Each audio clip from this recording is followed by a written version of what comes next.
জানুয়ারি মাসের প্রথম 2 সপ্তাহে দিল্লিতে ৮০৮ জন নিখোঁজ হয়েছেন।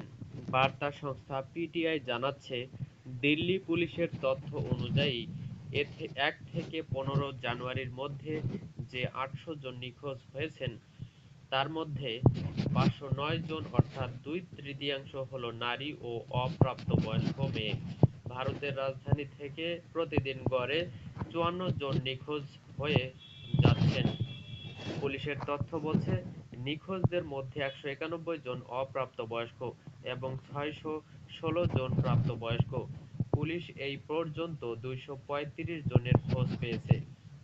৫৭২ জন এখনো নিখোঁজ রয়েছে। দিল্লির সাবেক মুখ্যমন্ত্রী ও আপ নেতা অরবিন্দ কেজরিওয়াল এত মানুষের নিখোঁজ হওয়ার ঘটনায় উদ্বেগ প্রকাশ করে বলেছেন, এটা স্বাভাবিক পরিস্থিতি নয়, বরং রীতিমতো আতঙ্কের পরিস্থিতি। রাজধানীর মানুষের নিরাপত্তা ঈশ্বরের ওপর ছেড়ে দেওয়া হয়েছে। বিজেপির শাসনে ১ বছর থাকার পর দিল্লি কেন এতটা নিরাপত্তাহীন শহর হয়েছে? দিল্লি পুলিশের তথ্য বলছে, জানুয়ারি মাসের প্রথম ১৫ দিনে প্রতিদিন গড়ে ১৩ জন অপ্রাপ্তবয়স্ক নিখোঁজ হয়েছে। ১৯১ জন নিখোঁজ অপ্রাপ্তবয়স্কের মধ্যে ১৪৬ জনই মেয়ে। তাদের বয়স ১২ থেকে ১৮ বছরের মধ্যে।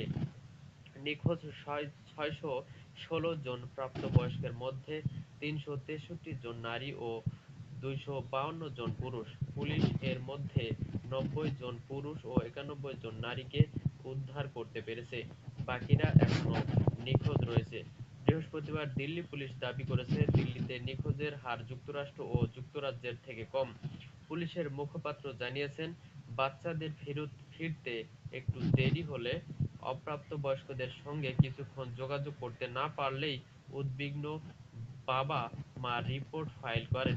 সেটা সরকারি সংখ্যাতত্ত্বের মধ্যে ঢুকে যায়।